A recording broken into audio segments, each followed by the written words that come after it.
kekuatan Amerika Serikat dan juga Iran jika terjadi perang di perairan ini. Kita bahas bersama dengan Kepala Staf TNI Angkatan Laut periode 2014-2018, Laksamana Purnawirawan Ade Supandi, dan juga Mas Anton Ali Abbas selaku pengawat militer dari CIDE. Selamat petang semuanya. Selamat petang, masih. Saya ke Pak Ade dulu. Pak Ade, Anda melihatnya seperti apa jika kita lebih fokus kepada bagaimana kekuatan Iran menghadapi AS? Kalau kita lihat kan terbaru Amerika Serikat membuktikan omongannya dengan memblokade Selat Hormuz dengan sudah mengirimkan kapal perang. Baik, terima kasih. Kalau saya lihat ke prinsip peperangan laut saja dulu ya. Jadi kalau kita lihat bahwa si pemenang itu adalah yang memiliki hak positif occupation ya.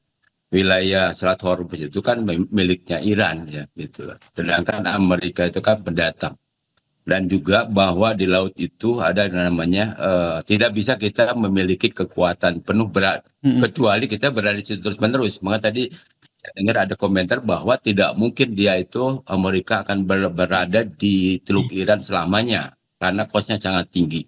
Nah kemudian juga kalau dilihat dari eskalasi sekarang, maka kita kan dari awal bahwa Selat Hormuz itu adalah dalam penguasaan Iran ya. Kemudian ditutup sehingga lalu lintas internasional menjadi terbatas.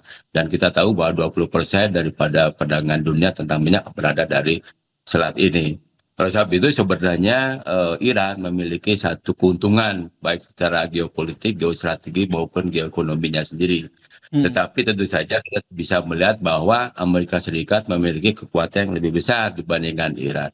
Tetapi yang menurut saya sangat khawatir bagi dunia internasional adalah perang ranjau itu sendiri.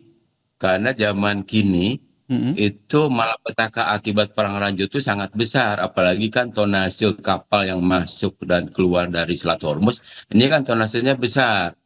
Kalau salah satu kapal anggap 50.000 ton itu misalnya terkena ranjau dan meledak, maka tumpahan minyak itu akan pasti dampak lingkungan sangat luas ya, terutama bagi negara Teluk itu sendiri. Yang kedua adalah tentunya adalah perairan Samudra Hindia. Oleh sebab itu sebenarnya kalau menurut saya kalau perimbangan kekuatan memang pasti Iran kalah ya. Tapi kalau kita lihat bahwa yang saya sampaikan tadi mengenai apa yang memiliki positif occupation itu adalah sebenarnya Iran di daerah tersebut. Maka Iran juga memiliki keuntungan karena pasti rudal yang ada di pangkalan itu juga akan disiapkan untuk menyerang armadanya Amerika Serikat. Dan juga perairan dalam perang laut itu adalah satu limited manuver. Jadi dia manuvernya terbatas dan itu bukan satu keuntungan bagi taktik angkatan laut, itu adalah kerugian walaupun mereka memiliki kapal induk. Jadi salah satu yang dikhawatirkan dalam perang laut ini adalah ranjau tadi ya, seperti Anda sebutkan ya. Kekhawatiran tidak hanya terutama bagi kapal-kapal yang melintas begitu ya. Karena kalau kita lihat Iran sendiri, saya ke Mas Anton Ali Abbas ini, Iran sendiri menyatakan bahwa mereka sudah memasang ranjau begitu. Meskipun dari Amerika Serikat sendiri menyatakan bahwa mereka telah meluncurkan kapal untuk menyisir ranjau-ranjau tersebut. Anda melihatnya seperti apa? Ada double blokade antara Iran dan juga Amerika Serikat. Di titik mana akhirnya double blokade ini bersinggungan sehingga menyebabkan perang terbuka? Dengan peristiwanya ada blokade yang diterapkan oleh Amerika Serikat, sebenarnya ada 3 layer ya dari peristiwa ini. Layer pertama adalah ketika Iran mengganggu Hormuz, disrupsi Hormuz. Yang kedua adalah Amerika kemudian membalas dengan memblokade Hormuz. Yang ketiga itu sebenarnya dampak yang dihadapi oleh para pengguna laut dalam hal ini. Karena mereka secara simultan harus merasakan konsekuensi dari 2 lapis ini. Jadi ada 3 lapis sebenarnya dari kejadian hari ini ya. Itu satu. Kedua, memang kalau bicara tentang ranjau itu kan sejak ceasefire, sejak gencatan senjata, Iran sudah mengatakan bahwa dia menyarankan untuk mereka yang menggunakan jalur laut di Selat Hormuz yang melintas itu hendaknya menggunakan jalur alternatif. Jadi Iran menawarkan jalur alternatif, bukan jalur pelayaran lama yang biasa dilewati, karena Iran bilang bahwa di sebelah sana, gitu, di sebelah sana sudah ditanam oleh ranjau, gitu ya. Jadi sehingga kemudian ditawari untuk melintasi jalur alternatif. Walaupun kemudian jalur alternatif itu menunjukkan bahwa posisi itu lebih mendekat kepada Iran, gitu ya. Di lain hal, misalnya Amerika juga mengklaim, gitu, ini seperti tayangan bahwa mereka telah ada di sana gitu, lalu kemudian mencoba untuk mempertikan, tapi kan kenyataannya mereka sendiri terpaksa juga harus mundur ke Samudra Hindia. Jadi bagi saya, sekalipun tadi yang seperti disampaikan oleh Pak Ade misalnya, bahwa kalau misalnya perimbangan kekuatan, ini kekuatan yang tidak imbang. Tapi jelas kemampuan untuk Iran melakukan disrupsi, baik juga karena kan ada kabar bahwa Amerika Serikat ini menerjunkan setidaknya 13 armada laut. Gitu ya, armada laut termasuk USS Tripoli yang mengangkut marinir gitu. Jadi akan disiagakan di sana. Tapi bagi saya mereka juga sangat berhitung. Kenapa saya bilang sangat berhitung? Selain tadi ada tayangan mereka harus mundur, kemudian ada kapal-kapal yang bergeser menuju ke Laut Tengah itu tidak kemudian melintasi Laut Merah. Gitu. Kenapa? Karena mereka takut kemudian diganggu oleh Houthi. Gitu. Itu menunjukkan bahwa apa yang disampaikan oleh Iran, ancaman pesan yang disampaikan oleh Iran, baik itu yang dilakukan oleh Iran maupun juga potensi yang dilakukan oleh Houthi, proksinya Iran, itu diperhitungkan oleh Amerika Serikat. Ini yang bagi saya, sekalipun ini asimetris, posisinya tidak imbang, tapi jelas dalam hal ini Amerika berhitung. Walaupun misalnya kalau kita lihat, ini sebenarnya jurus pamungkas dari pemerintah Trump, di mana ketika mereka tidak mampu untuk mencapai tujuan strategisnya mengalahkan Iran, tapi kemudian Iran malah berhasil untuk mengganggu di Hormuz, mereka kemudian mengeluarkan jurus ini. Kenapa saya bilang jurus pamungkas? Karena ini ongkosnya mahal.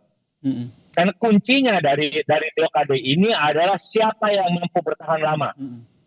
Gitu ya. Kalau misalnya Iran mampu bertahan lama, maka dampaknya itu langsung dirasakan oleh pemilih-pemilih Trump. Dengan kata lain, kalau misalnya Iran mampu bertahan lama di sini, itu artinya Iran dengan mudah untuk menghancurkan dominasi maupun juga potensi mayoritas dari Partai Republik, pendukung Republik untuk nanti pemilu setelah ini. Jadi memang saya bilang ini ongkosnya terlalu mahal bagi Trump. Jadi apalagi kalau misalnya kita lihat, sejauh ini juga tidak ada sekutu Amerika Serikat yang mendukung. Yang mendukung apa yang menjadi keputusan dari Trump ya. Nah, tapi kalau kita lihat ini kan nampaknya Donald Trump ini sepertinya membuktikan ancaman blokade tersebut dengan menerjunkan ataupun mengirimkan kapal perang gitu. Pertanyaan selanjutnya saya ke Pak Ade, apakah pengiriman kapal perang Amerika Serikat ke Selat Hormuz ini betul untuk akan melakukan perang terbuka di laut dengan Iran atau hanya sekedar ancaman untuk Iran agar bisa negosiasi lagi terkait dengan Selat Hormuz? Jangan dijawab dulu Pak Ade, kita lanjutkan perbincangan kita, tetaplah bersama kami di Kompas Petang.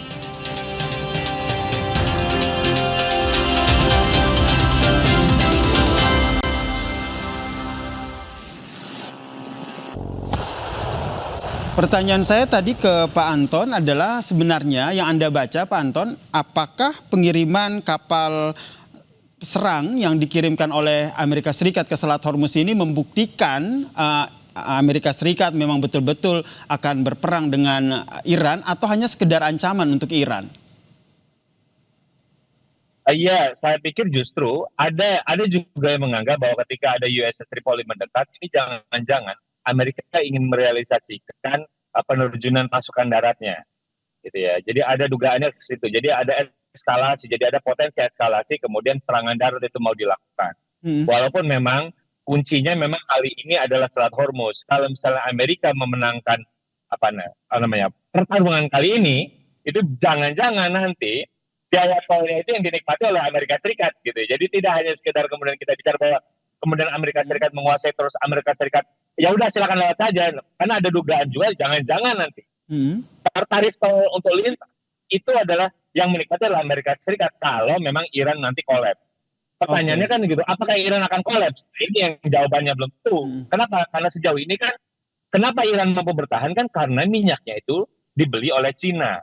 Dan ini sudah ada banyak informasi bahwa ada salah satu kapal tanker milik Cina yang kemudian hari ini itu nggak berani diganggu-gugat oleh Amerika Serikat. Jadi kalau informasi itu maka memang ternyata apa yang dilakukan oleh Amerika Serikat itu Amerika sangat berhitung. Itu satu. Kedua, ini menunjukkan bahwa dia semakin dijauhkan oleh sekutunya. Kenapa? Karena satu, koalisi yang ada di para pendukungnya yang ada di kawasan Timur Tengah itu tidak ada yang mendukung. Bahkan sahabat terdekatnya dalam hal ini adalah Arab Saudi. Arab Saudi sudah tegas mengatakan Oke. jangan. Jadi menurut Anda ini blokade. Amerika Serikat sangat berhitung ya, karena seperti kata tadi ya, belum ada sekutu yang membantu, kemudian dia bergerak sendiri di tengah perang yang nampaknya semakin panjang. Kalau dari Pak Ade sendiri melihatnya seperti apa? Lihat dari kekuatan militer dan dan pengiriman kapal perang Amerika Serikat ke Selat Hormuz ini. Ya, baik, terima kasih. Jadi kalau dilihat dari kondisi yang terjadi ya, memang kan tidak ada informasi utuh yang nampak, yang betul-betul kita bisa analisis. Tetapi dari percaturan yang ada di antara pemimpin mereka, sebenarnya saya masih melihat baru pada bermain perang urat saraf ya. Oke. Karena saya lihat di marine traffic ya, di mana kita bisa melihat secara visual pandangan lalu kepadatan lalu lintas di teluk Selat Hormuz tadi itu tidak nampak aktivitas kegiatan militernya Amerika Serikat gitu kan. Karena tentu saja memang dalam aturan-aturan AIS internasional kapal perang boleh tidak menampakkan kode-kode identifikasi mereka.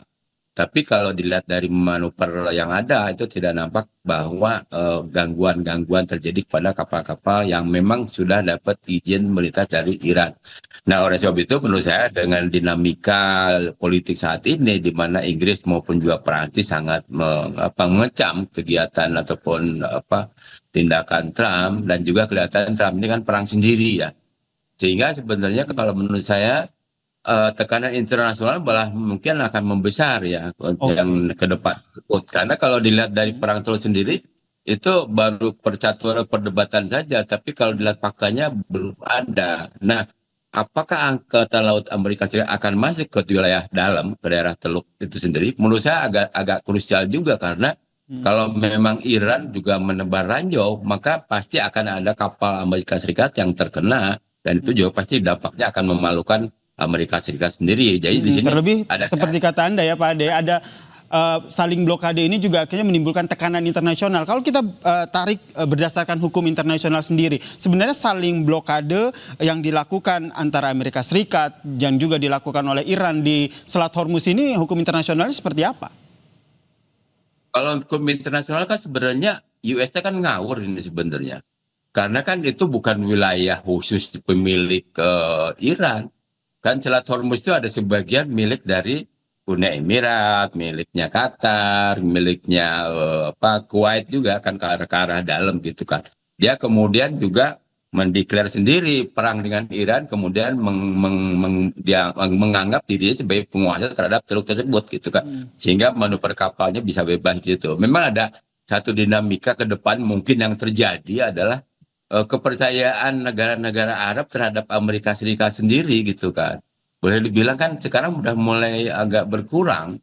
Mereka mungkin akan berpikir ke depan itu tidak mungkin lagi dia akan menjadikan negara sebagai pangkalan AS gitu kan ke depannya. Karena kalau saya lihat kalau tindakan Trump terus menerus seperti ini, maka dampak internasional jelas merugikan negara orang lain yang cukup besar ya. Terutama juga adalah kenaikan harga minyak yang semua negara pasti merasakan gitu. Betul, terlebih kalau kita lihat kan pernyataan dari Inggris juga sudah jelas ya, menjauh dari perang Iran. Ini yang ingin saya tanyakan ke Mas Anton, Anda melihat nanti tekanan dari internasional akan apa? Negara-negara yang memang punya kepentingan dengan Selat Hormuz ini. Ya, satu, kalau dari Eropa mereka sekarang sudah membangun ya, ada 20 negara itu bersama Dewan Uni Eropa itu menyatakan sikap gitu ya, menyatakan sikap untuk mendorong gitu ya. Satu adalah menolak blokade dan memastikan bahwa Selat Hormuz itu bisa dilintasi dengan damai. Gitu. Jadi itu tekanan satu. Tekanan kedua adalah tentu saja dari negara-negara yang ada di kawasan Timur Tengah dalam hal ini, karena mereka terdampak. Contoh misalnya Uni Emirat Arab, mereka tidak berperang, tapi mereka merasakan 3 kali lipat serangan yang dilakukan oleh Iran dibanding kepada Israel, gitu ya. Itu jadi jelas sangat besar. Apalagi misalnya Arab Saudi sekarang sudah jauh lebih ketar-ketir. Kalau misalnya Selat Bab el Mandab yang ada di Laut Merah itu kemudian diblokade, diganggu oleh Houthi, tentu saja ini perekonomian Arab Saudi itu juga akan sangat terganggu. Jadi bisa dibayangkan bahwa ketika kita bicara ini prolong gitu, jadi konflik ini dibuat panjang oleh Amerika Serikat justru kehilangan dukungan dari teman-teman terdekatnya. Jelas kalau kita bicara NATO sekarang sudah lumpuh gitu ya, tidak ada yang mau membantu. Siapa lagi ingin membantu Amerika Serikat? Sementara di sisi lain, makin lama posisi Iran ini makin kuat.